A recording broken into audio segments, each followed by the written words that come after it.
Ora, muito boa noite a todos, sejam bem-vindos a uma celebração, a nossa celebração de sexta-feira, aqui por este meio. Então nós convidamos todos a poderem fechar os vossos olhos, se assim entenderem, e vamos ter uma palavra de oração. Deus Pai, obrigado por este momento que Tu nos estás a dar, Senhor, e por termos possibilidade de louvar o Teu nome, Senhor, de Te adorar. Nós oramos para que durante este tempo em que cantamos, Senhor, nós possamos fazê-lo em verdade, Senhor, e também em espírito, Senhor. Que o Teu Espírito nos guie, Senhor, e possa interceder por nós, Senhor, porque nós podemos cantar, podemos falar, Pai, mas nós muitas vezes não sabemos o que dizer, Pai, nem temos palavras para Te agradecer, Senhor, agradecer o Teu amor, o sacrifício do Teu Filho Jesus por nós, Pai. Então nesta noite nós Te agradecemos por isso, Senhor, e queremos render-te a Ti sacrifícios de louvor, Pai. Sabemos que Tu Te agradas, Senhor, quando nós Te louvamos, Senhor, e então nós assim o fazemos, Pai, e queremos entregar a Ti o nosso culto, Pai, é para isso que nós estamos aqui, e então que nós o possamos fazer. Assim oramos em nome de Jesus, Pai. Amém.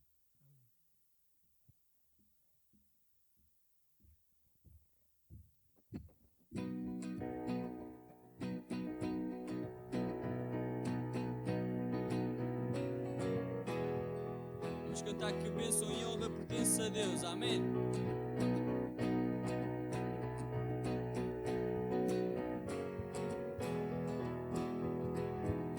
Bênção e honra, poder e glória pertence ao eterno Deus. Todos os povos, criação sua, adorai ao eterno Deus. Bênção e honra, poder e glória pertence ao eterno Deus. Todos os povos, criação sua, adorai ao eterno Deus. Toda a língua confessará sua grande glória, todo joelho se dobrará. Em louvor serás exaltado, ó Deus, e o teu reino não passará, ó eterno Deus. Bênção e honra, poder e glória pertence ao eterno Deus. Todos os povos, criação sua, adorai ao eterno Deus. Toda a língua confessará sua grande glória, todo joelho se dobrará. Em louvor serás exaltado,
ó eterno Deus,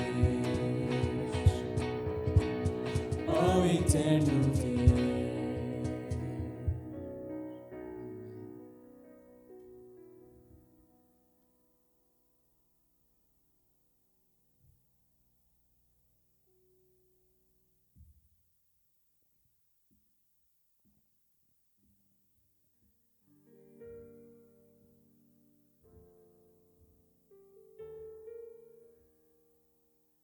Sim, Deus, nós cantamos que toda a honra, Senhor, toda a glória é Tua, pois Tu és majestade, Pai. E então assim com estes dois cânticos, Senhor, nós oramos para que nós possamos entregar, Senhor, na forma como nós podemos imaginar, Senhor, que estamos a entregar algo que é o nosso louvor, Senhor, então que nós assim possamos fazer com que seja genuína essa entrega, Senhor. Com que seja sem outra intenção, Pai, além de Te louvar, Senhor, de Te adorar. E por isso cantamos, Senhor, que és majestade nas nossas vidas, Pai. Em nome de Jesus.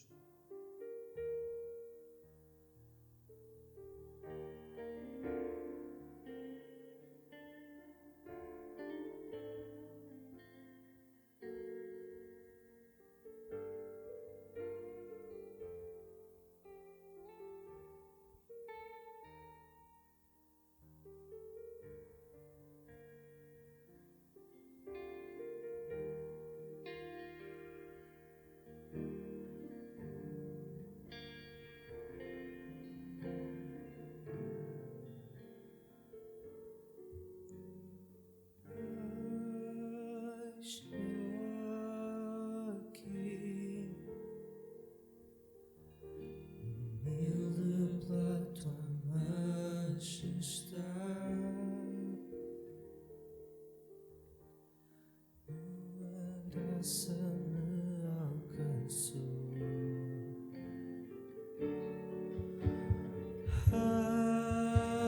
Eis-me aqui, sabendo que sou pecador,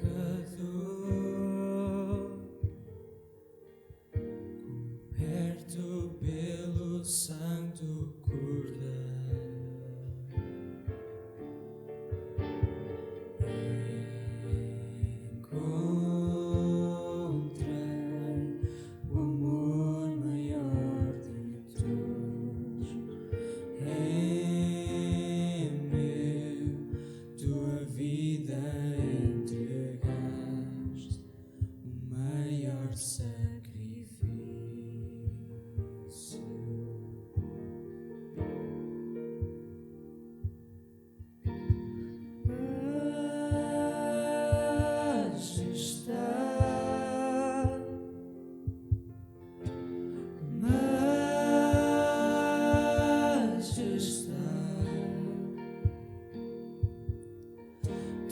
Graça me alcançou como sou.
graça me alcançou como sou.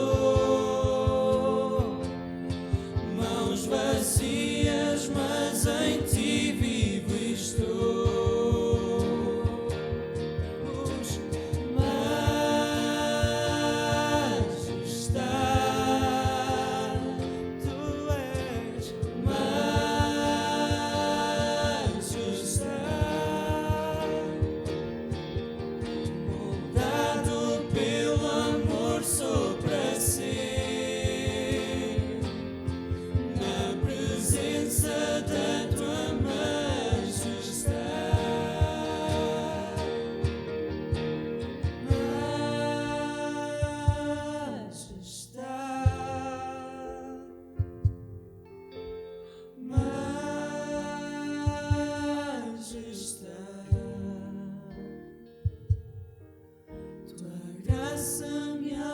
Sou como sou, mãos vazias, mas em ti vivo estou. Tu és majestade,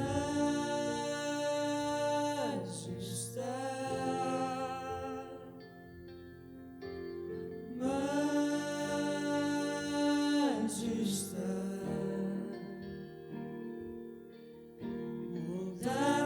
Pelo amor sou para sempre,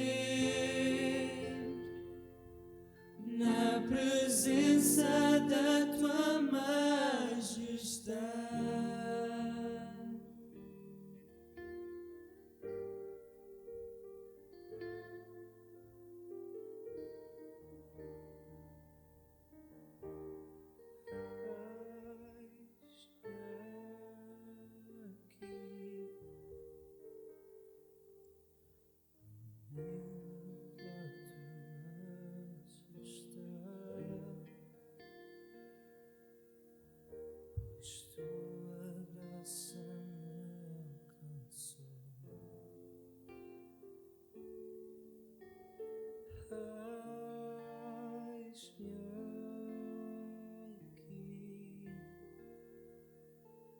Sabendo que sou pecador, coberto pelo sangue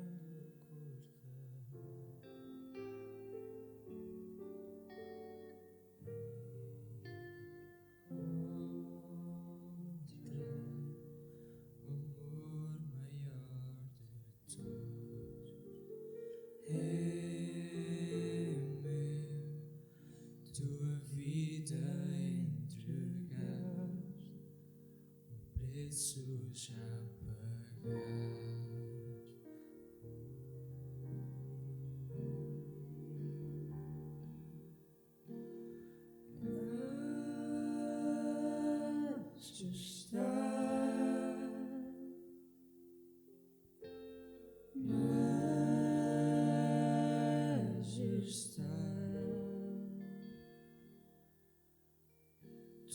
graça me alcançou como sou, mãos vazias, mas em ti vivo estou.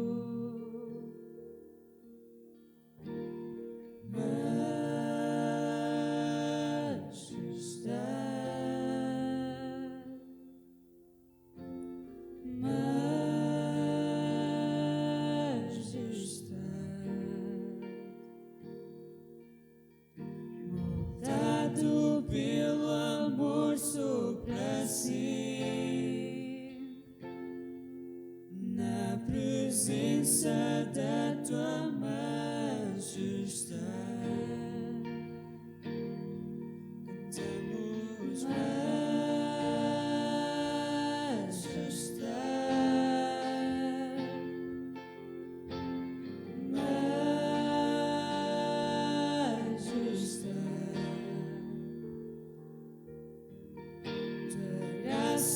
me alcançou como sou,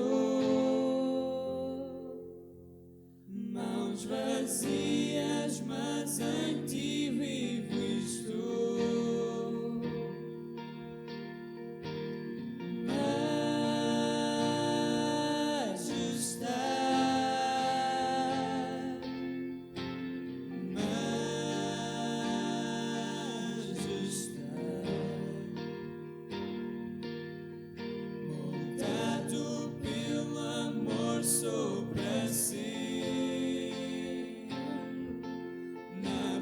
presença da tua majestade.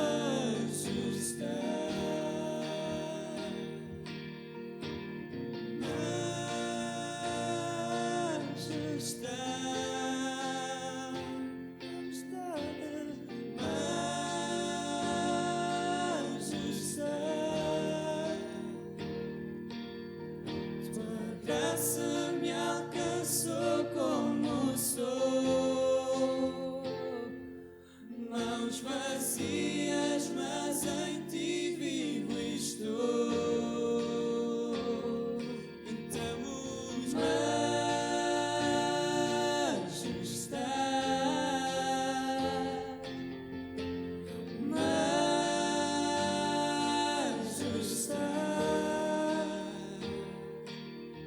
moldado pelo amor, sou para sempre na presença da tua majestade.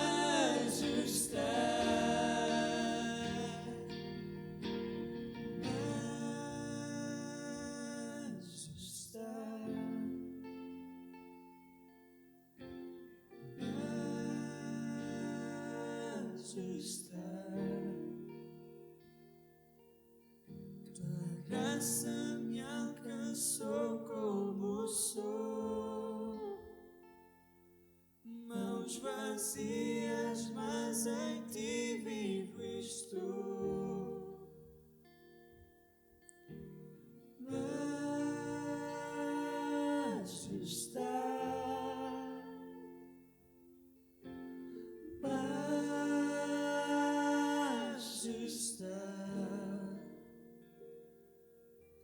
Moldado pelo amor, sou para sempre na presença da tua majestade.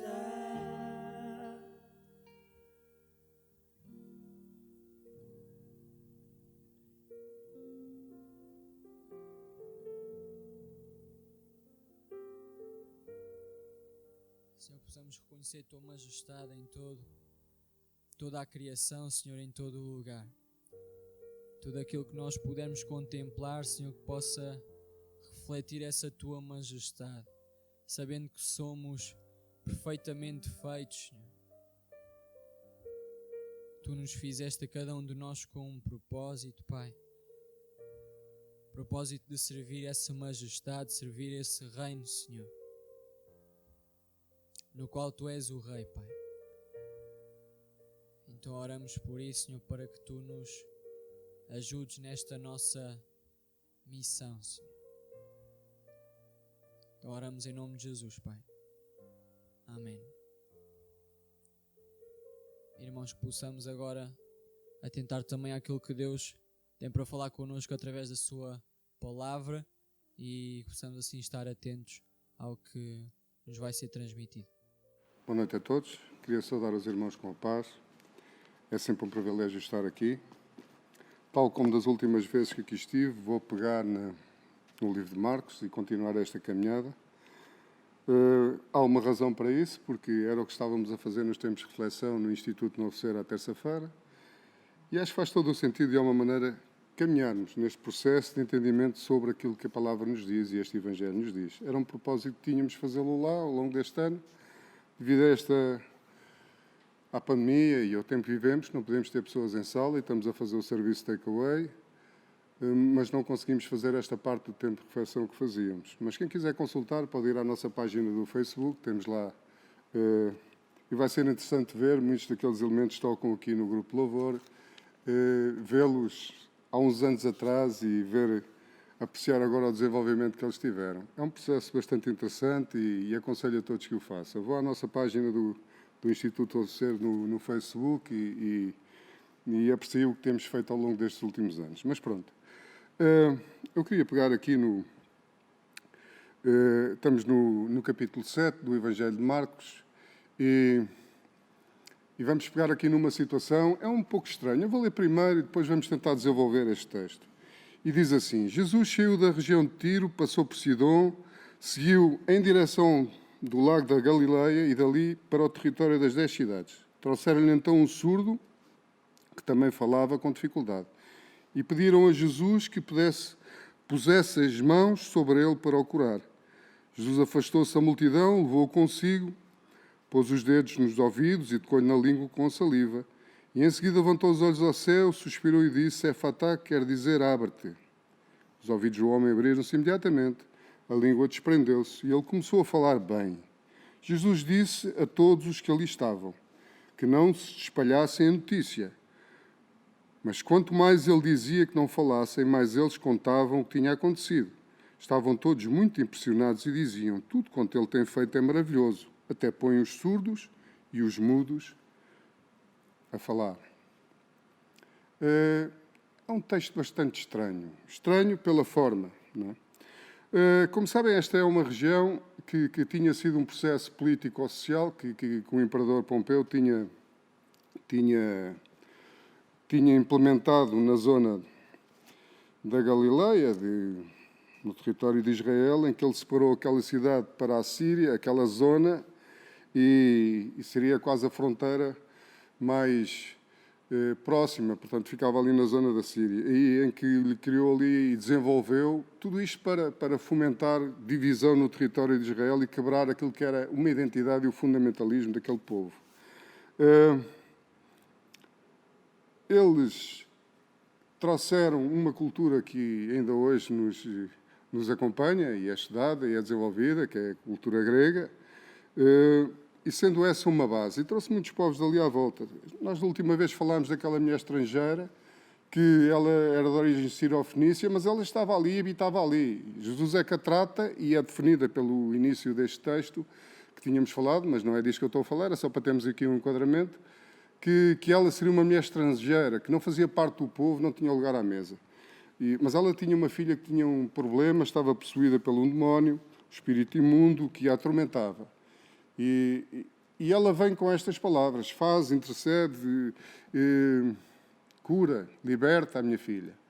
E Jesus diz-lhe: não se pode dar aquilo que é o pão dos filhos àqueles que não fazem parte da família, aqueles que são estrangeiros. E a mulher tem o discernimento, não se ofendendo com estas palavras de Jesus, tem o discernimento de lhe dizer que até as migalhas que caíam da mesa dos filhos serviam para alimentar os cães.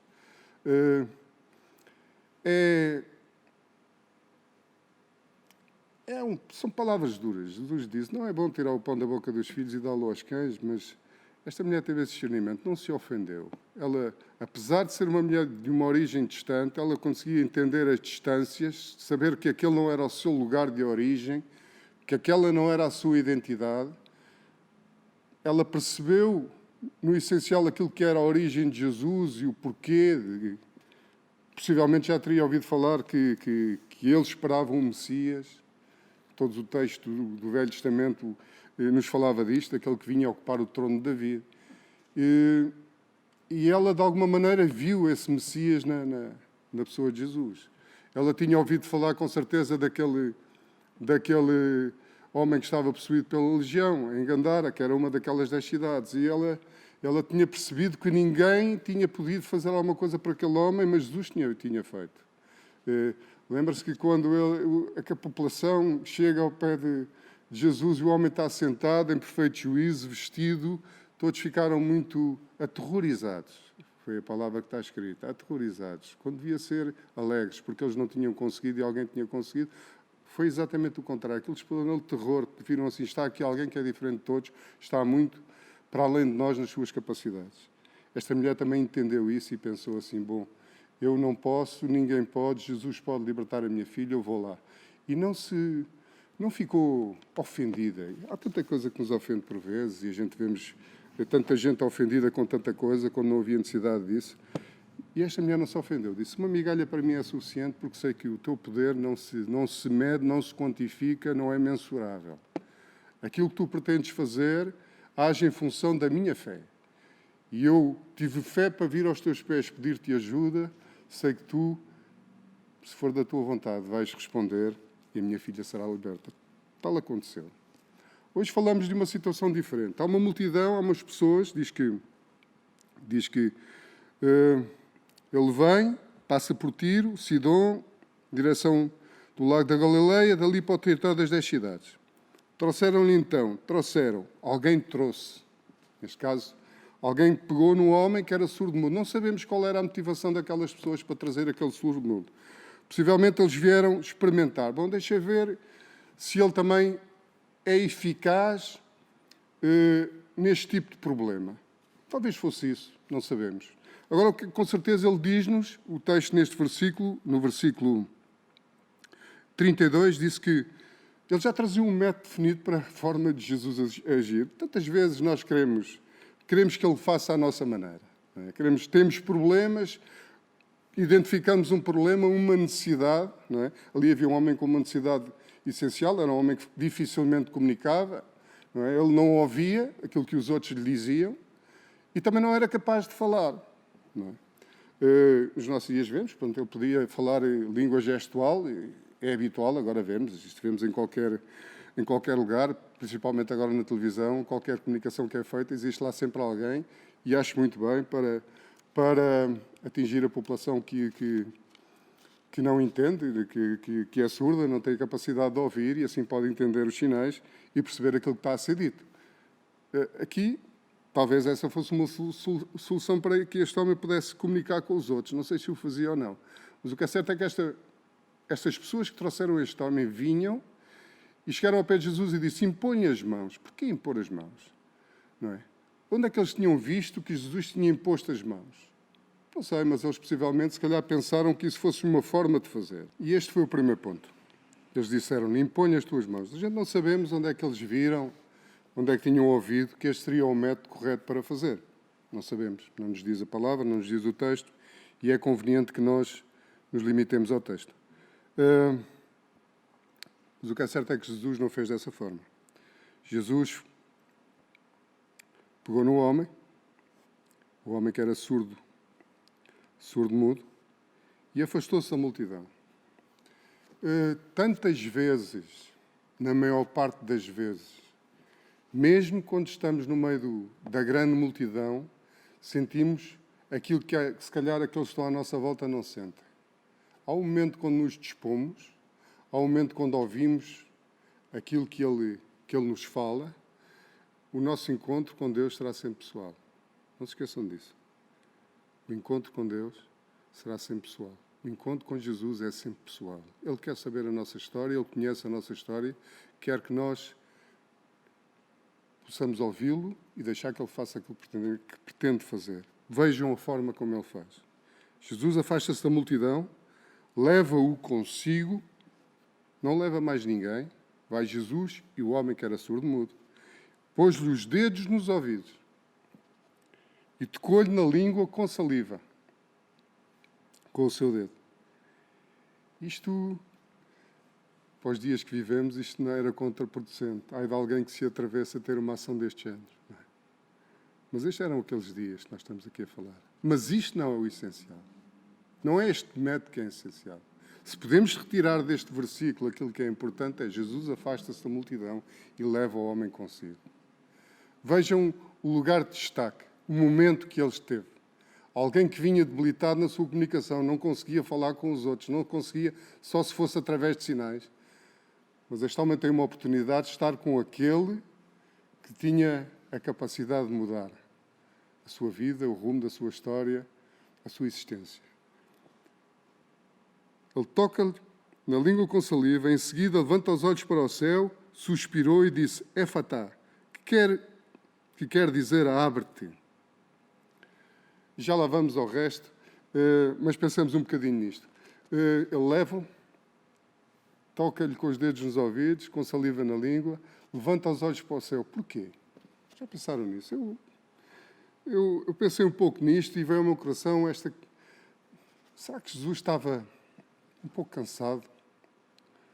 Não vou dizer irritado, mas um pouco cansado daquele tipo de atitude. Multidões que aparecem com alguém e vêm experimentá-lo, trazendo já um método para que ele cumpra esse método, para ver se resulta ou não, em que eles depois poderiam dizer que nós é que fizemos porque lhe dissemos, que se a gente não lhe dissesse para ele impor as mãos, para ele agir, ele já não saberia como fazer. Tantas vezes nós agimos dessa forma. Quando deveríamos reconhecer que ele é aquele que pode, aquele que sabe, e submetemos. Este foi o erro do homem lá no jardim. Não é? Deus deu-lhe todas as coisas, tudo submeteu à sua ordenança, à ordenança do homem, foi-lhe tudo entregue. E o homem, sabendo disso, de um momento para o outro foi influenciado e decidiu que queria conhecer outras formas de liderar, porque ele lideraria melhor. E foi subtilmente seduzido. E esse foi o erro. A multidão estava a agir de igual modo. Trouxeram aquele que necessitava e já traziam também um método e uma ordem. Quando eles deviam confiar. Se eles tinham ouvido falar que Jesus era aquele que podia mudar vidas, curar aquele homem, traziam, Jesus está aqui, este homem, faz como entendes. Nós queremos em ti. Esta era a forma correta. Jesus, se calhar notando algum cansaço por este tipo de atitude, olha para o céu, olha para o Pai. E em João no capítulo 10, de 25-30, fala-nos um pouco disto, esta questão, de outro momento também isto tinha acontecido, estas dúvidas, e em que ele diz, eu e o Pai somos um, quem me vê a mim vê o Pai. Tudo aquilo que eu faço com concordância com o Pai, através do poder do Espírito Santo. Não era nada feito ao acaso, tudo tinha um propósito. Jesus sabia o que tinha que fazer. Aceitemos isso. E deixemos que Ele faça aquilo que tem de fazer nas nossas vidas. Eu prefiro aquelas palavras, abre-te. Será que era somente o abrir para ouvir e falar? Vejamos, se virmos a atitude da multidão, era uma multidão que viu bem, viu aquilo que Jesus tinha feito, mas parece que de um momento para o outro deixaram de ouvir. Pronto. Porquê? Porque diz assim, Jesus, estamos aqui no versículo 35, os ouvidos do homem abriram-se imediatamente. A língua desprendeu-se. Quando Jesus diz, abre-te, os ouvidos do homem abriram-se imediatamente, a língua desprendeu-se e ele começou a falar bem. E o que é que Jesus diz? É por isto que eu digo que eles viam bem, viram aquilo que Jesus tinha feito, porque o homem começou a falar bem e a ouvir também. Porque possivelmente foi no retrocesso, quando eles voltam de onde Jesus tinha levado o homem, se calhar afastaram-se um pouco, não estavam perto, e eles ao longe estavam a ver aquilo que Jesus estava a fazer, mas quando vieram, possivelmente o homem vinha a agradecer a Jesus aquilo que ele tinha feito e a ouvir aquilo que Jesus lhe dizia. Não estava a expressar por sinais, estava a comunicar normalmente. E a multidão ficou maravilhada. Eles viram. Mas não estavam a ouvir. Porque Jesus diz assim, Jesus disse a todos os que ali estavam, não espalhem a notícia. Mas quanto mais Jesus dizia, é o que está escrito, no 36, mas quando mais ele dizia que não falassem, mais eles contavam o que tinha acontecido. Uns aos outros. Há aqueles que possivelmente estavam-se a juntar e a chegar. E diz que estavam todos muito impressionados. E é verdade que este deslumbramento do evento, que a multidão procura sinais, não é? Procura momentos de êxtase, momentos que nos confrontam, se calhar com as nossas limitações. Mas, muitas vezes, esses momentos que confrontam com as nossas limitações não revelam Deus na nossa existência. Porque muitas vezes isso vai nos levar a andarmos à procura de consecutivos sinais. E podemos refletir um pouco sobre isso, não é? E isto seria o ponto 5 da minha reflexão. Tantas vezes nós vimos isto acontecer ao longo dos Evangelhos, todos eles. Lembramos da entrada de Jesus em Jerusalém. Muitas daquelas pessoas que vieram aclamá-lo como o Messias, não é? Hosanna, Hosanna, bem-aventurado aquele que vem em nome do Senhor, seriam muitos daqueles que tinham visto os sinais e entenderam os sinais como uma revelação daquilo que Deus era. É verdade, foi. Eles gostaram e andaram sempre atrás, porque cada vez que Jesus fazia, juntavam-se multidões. Mas, se calhar, quando Jesus falava, muitas dessas multidões começaram a ter vontade de lhe atirar pedras. Vão aos Evangelhos e vão ver isso. Não é? Isso acontece logo, quando ele começa a dizer que era aquele que foi enviado, que era aquele que estava a falar de vir, que ele era filho de Deus, que eles começaram logo a acusá-lo de blasfémia. E quem era ele para ter aquele tipo de autoridade? Lembramos que Jesus vem de um tempo, quando chega aqui às 10 cidades, a esta zona de Decápolis, ele vem de um momento em que tinha voltado à sua terra de origem, Nazaré. E essas pessoas, ele entra na sinagoga, vem-lhes falar com eles sobre a palavra, e eles começaram a achar muito estranho, mas porque eles conheciam, possivelmente eram vizinhos, amigos de infância, outros tinham crescido com ele, pessoas que conheciam a Jesus e a sua família, o seu pai José, a Maria, os seus irmãos, e foi isso que lhes disseram. Mas quem é ele? Não é? Quem é ele? Quem é ele para ter a ousadia de vir aqui dizer estas coisas? De onde vem este conhecimento? Nós saibamos, o seu pai era carpinteiro, não era um edificador de casas. Como é que isto... De onde é que lhe vem este conhecimento? Porque em Israel nem todos eram aqueles que tinham, tal como nos dias de hoje, tinham acesso a uma educação mais profunda daquilo que... Todos eles tinham o básico. E somente aqueles que tinham capacidade para tal, ou se calhar condições para evoluírem nos estudos, poderiam fazê-lo. Jesus não. Jesus teve... O pai era humilde. Era tal como disse, carpinteiro, pedreiro, a palavra em si grega não é... Por vezes até temos temos o engano de pensar que a profissão de o pai de Jesus, de José, era de marceneiro, fazia móveis. Não é isso que lá diz. Diz que era um edificador, que é a palavra, o significado da palavra grega para aquele que por vezes está escrito carpinteiro, era edificador. Edificador é aquele que fazia casas. Não era isto revelava o ministério de Jesus. Jesus vem exatamente para isso, para levantar aqueles que estão caídos e edificá-los sobre a rocha, fundamentá-los, para que eles possam crescer, olhando para aquele que provém de todas as coisas, que é Deus. Este foi o seu ministério, isto define o seu ministério. Agora, eles não entenderam isso. Ele estava-lhes a falar das palavras e estava-lhes a trazer a revelação, o conhecimento daquilo que Deus pretendia, qual era a sua missão, e eles olharam para a pessoa e disseram, bom, a gente não te queremos aqui. E diz que ficaram muita gente, diz que eles não quereram e apenas só pôde curar algumas pessoas. Foram manifestos sinais. Mas não era esse o propósito de Jesus. Se calhar para algumas pessoas aquilo foi excelente, porque tinham problemas e ficaram curados. Mas não era esse o objetivo. Não é? Não nos podemos focar e limitar a nossa busca de Deus por sinais. Não é? Temos que entender o conhecimento. Eu, no início, realmente escrevi, pronto, abre-te, que seria um título para esta reflexão. Abre-te à verdade. Conhecereis a verdade e ela te libertará. A verdade é Cristo. E é isto que nós precisamos entender. Nós precisamos de entender o propósito dele, a sua verdade que nos liberta. De outros entendimentos, não é? Em que andamos à procura constantemente e por vezes não encontramos coisa nenhuma porque não somos satisfeitos. Porque por vezes só estamos a satisfazer a nossa necessidade de experimentar coisas e não de confiar nele em todo o tempo. E é isso que nós precisamos. A multidão deslumbra-se e procura. E continuamente faz aquilo que é contrário. Nós precisamos entender que este não era o propósito. Aqui, quando ele diz de abre-te, seria só para que ele ouvisse, para que ele falasse melhor? Não creio. Abre-te ao conhecimento, abre-te à oportunidade, abre-te para entenderes o propósito para a tua vida.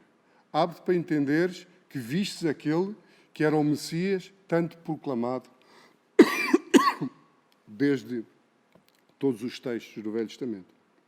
Se nós pensássemos, este era um momento de êxtase que poderíamos dizer, bom, isto foi extraordinário, e foi o que eles dizem. Eles dizem, estavam todos muito impressionados e diziam, tudo quanto ele tem feito é maravilhoso.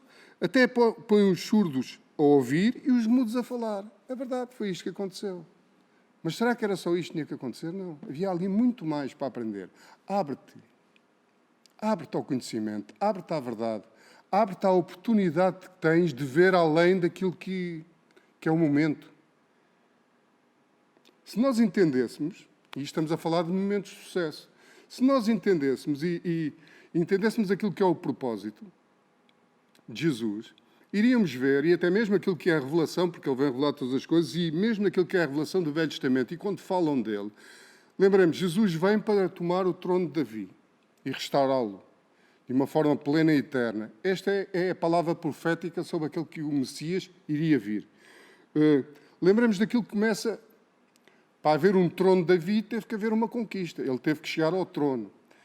Lembremos, Davi foi perseguido por Saúl, quando o povo o aclamou e Saúl, movido dos seus piores instintos, começou a ficar com inveja. Não é? Era verdade que Davi tinha conquistado, é verdade que ele tinha morto muitos inimigos, e o povo disse-o, e ele não gostou. Mas era uma verdade. Mas daí Saúl começou a intentar, eu vou matar Davi para que ele não me faça sombra e não tome o meu lugar. E isto não é correto.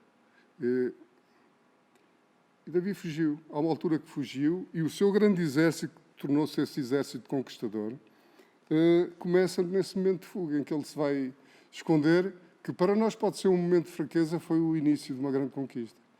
Na caverna de Adulão, está lá em 1 Samuel 22, no capítulo 22, no versículo 1 e 2, em que ele foge de Saúl, esconde-se na caverna de Adulão, e diz que os seus irmãos, ao ouvirem que ele estava lá escondido, vieram os seus irmãos e a sua família, e juntaram-se a eles todos aqueles que estavam perdidos, todos aqueles que estavam endividados, os pobres de espírito, aqueles que viviam sem esperança, aqueles que não tinham mais rumo. Acham que este era o melhor exército a ser escolhido? Acham que este era o método que a multidão iria escolher para definir um líder? Não. Mas Deus quis, e Deus lhe aprovou que fosse através daquela forma que dali surgisse o verdadeiro exército, o exército forte. Se nós entendêssemos mais além, se fôssemos um bocadinho aqui, e não podemos perder muito tempo, mas fôssemos a Isaías 9, no versículo 5 e 6, que nos fala um pouco daquilo que, através do profeta Isaías, nos fala deste trono de Davi que seria restaurado. Nós podemos ver que... Isaías 9... Nós podemos ver aquilo que ele nos diz, e diz que... E um menino nos nasceu, um filho nos foi dado, Deus colocou a soberania sobre os seus ombros. Os seus títulos são Conselheiro, Maravilhoso, Deus Forte, para sempre, Príncipe da Paz. Ele vai alargar o seu domínio e governar em paz total. E sobre o trono de Davi e sobre o seu reino vai estabelecê-lo e consolidá-lo com a justiça e o direito desde agora para sempre. E isso mesmo o vai realizar o Senhor do Universo com todo o zelo. E era disto que nós devemos estar abertos e devemos estar sensíveis a isto. Era isto que Jesus, quando fala com aquele homem que nunca tinha tido a oportunidade de ouvir, nem de expressar as suas vontades, quando ele foi aberto ao conhecimento, era disto que ele teve a oportunidade de ver. Foi isto que ele teve a oportunidade de conhecer. Aquele que vinha restaurar a glória. Mas não a glória do povo, a glória daquilo que era a proposta de Deus para o universo. Se formos ainda no livro de Isaías, do profeta Isaías, no versículo 11, no capítulo 11, no versículo 1, diz assim também: o novo ramo sairá do tronco de Jessé. Se fôssemos a Isaías 53, fala-nos também deste tronco. Diz que ele não tinha parecer nem formosura. Aos nossos olhos não era belo, não era agradável, não era alguém que desejássemos ter perto. Mas diz, pelas suas pisaduras fomos sarados. E o castigo que nos traz a paz estava sobre ele. É para isto que devemos estar abertos. Diz, a sua raiz brotará um rebento. Sobre ele repousará o Espírito do Senhor, o Espírito de sabedoria, entendimento, o Espírito de conselho, valentia, o Espírito de conhecimento e de respeito pelo Senhor. Viverá inteiramente para honrar o Senhor. Não julgará segundo as aparências, nem dará sentenças pelo que ouve dizer.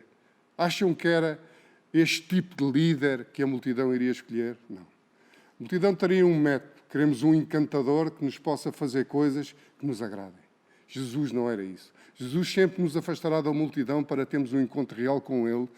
Ele quer ter uma relação connosco. Ele quer nos apontar um caminho novo. Ele quer nos mostrar aquilo que somente Ele é capaz de mostrar. Meu irmão, minha irmã, meu amigo, estás aí desse lado. Se te encontras numa situação difícil, abre-te ao Senhor e ouve aquilo que Ele tem para te dizer. O Espírito de Deus está contigo, Ele falará contigo e mostrar-te coisas novas que tu precisas de ouvir. Está atento. Crê no Senhor. Quero terminar com a carta de Paulo aos Efésios, que nos fala de todas as coisas foram reunidas. Todo o propósito de Deus foi reunido em Jesus Cristo.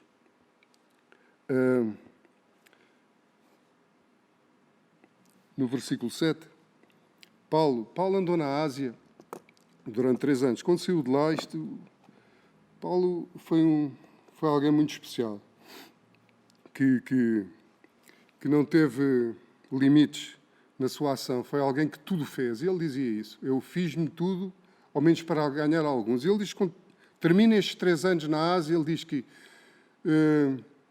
não ficou ninguém. Não havia alma nenhuma que não tivesse ouvido falar daquilo quem Cristo era. Quem era Jesus. Qual era o seu propósito. E Cristo crucificado. E falar de um Deus crucificado era era loucura, completa loucura, não é? Estou certo que a multidão nunca iria escolher um Deus que morre por aqueles que o deviam adorar. Cristo fez isso, Deus fez isto. Filipenses 2 fala-nos disso. Ele não teve usurpação por ser aquilo que era, sendo Deus, lugar de Deus, vivia com Deus, como Deus. Mas diz que ele submeteu-se à vontade do Pai e desceu à condição do homem. Sendo o homem, viveu de forma humilde. Não viveu como um rei, não viveu como um senhor sobre uma grande civilização. Não fez o que ele fez. Não veio como um senhor religioso, podia ter sido o sumo sacerdote. Não foi isso que ele fez. Ele viveu de uma forma humilde. Era um edificador. Mas também não foi só aí o seu propósito de vida humilde. Ele morreu como morreram os piores dos criminosos. E porquê, podemos nós pensar? Para que ninguém pudesse dizer que não se identificava com ele. Que o seu sofrimento não tinha a ver com o sofrimento daqueles que morriam daquela forma. Lembra-se daqueles 2 homens que estavam na cruz quando Jesus foi crucificado? Houve um que teve o discernimento e teve o conhecimento de dizer: nós estamos aqui porque merecemos.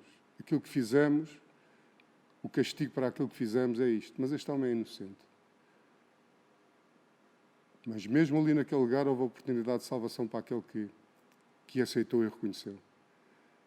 Da mesma forma, ele ter sofrido desta forma era para que ninguém que viva uma tremenda culpa possa sentir que não existe mais solução, não existe mais salvação. Jesus é a salvação.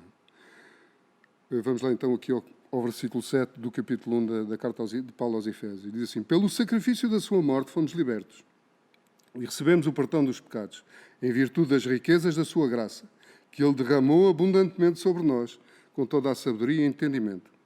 E agora vejam a grandeza do propósito.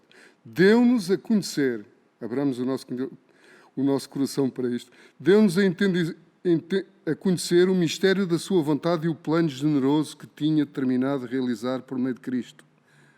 Deus fez isto. Esse plano consiste em levar o universo à sua realização total, reunindo todas as coisas em submissão a Cristo, tanto nos céus como na terra. E vejamos, isto é grandioso demais, para além de uma imagem, para além de um Deus concebido por um homem qualquer, para além de uma religião fundamentada em desejos humanos. O propósito, esse plano, consiste em levar o universo à sua realização total, reunindo todas as coisas à submissão de Cristo, tanto nos céus como na terra. Há um processo eterno, há um desejo eterno, há uma vontade eterna de Deus para connosco, expressa em Jesus Cristo. Jesus tem um método.